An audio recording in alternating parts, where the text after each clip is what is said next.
We want to graph f of x is equal to negative absolute value x plus 2 minus 3. So you're going to have to remember, when you graph an absolute value, what you get is a V-shaped. And according to your translation, since that negative sign is in front of it, that means your V is going to be upside down. Now, the most important point in your absolute value is that vertex, the point where it stops going one way and starts going the other way. So let's find that first. The method to finding the vertex is, and remember, this is y equals, while we're solving it, you can substitute a y for the f of x plus 2 minus 3. Take whatever is inside, just inside the absolute value, and set that equal to 0. And then solve it. So x is equal to negative 2. Now remember, your vertex is an ordered pair. So this is your x, negative 2. Now we need a y. How can you find a y? Well, we're going to take this value and fill it back in up here, and then we're going to solve for y. So if I do that, I've got y is equal to negative absolute value of negative 2 plus 2 minus 3. All right, negative 2 plus 2 is 0, and there's no such thing as a negative 0. So our other point is at negative 3. So our vertex here is at 1, 2, 1, 2, 3. Right there. So that means it's going to go this direction. Now, how do you find other points? Well, it's not fun, but it's not hard either. We are going to just make the common XY chart. I already know my vertex, so I'm going to put it in the middle here.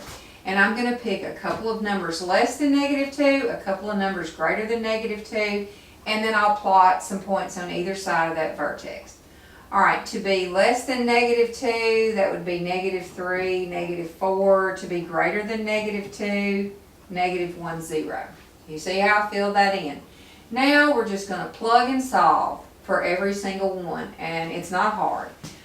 If I plug in negative 4, I've got y is equal to negative absolute value. That's going to be negative 4 plus 2 minus 3.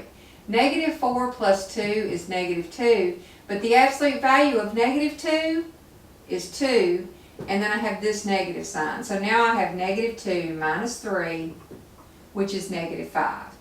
And that was, let's see, I plugged in negative 4, so there's that point. Alright, let's do another one. Let's plug in negative 3 this time. I'm going to have negative absolute value, negative 3 plus 2 minus 3. This is negative. Negative 3 plus 2 is negative 1, and then the absolute value of negative 1 is 1, but I still have this negative. Negative 1 minus 3 is negative 4. Okay. Now let's plug in the negative 1. So I've got negative absolute value, negative 1 plus 2 minus 3. Negative 1 plus 2 is 1, but I have this negative sign. So I have negative 1 minus 3, which is negative 4. And then the very last one, when I plug 0 in, I've got negative 0 plus 2 minus 3. So that's negative 2 minus 3, which is negative 5. So let's graph these points. I've got negative 4, negative 5. 1, 2, 3, 4, 1, 2, 3, 4, 5. And then negative 3, negative 4 will be there. Alright, I've already got the negative 2, 3. Next is negative 1, negative 4. 1, 2, 3, 4. And then my last one is 0 and negative 5. Okay, so there's the graph of your absolute value.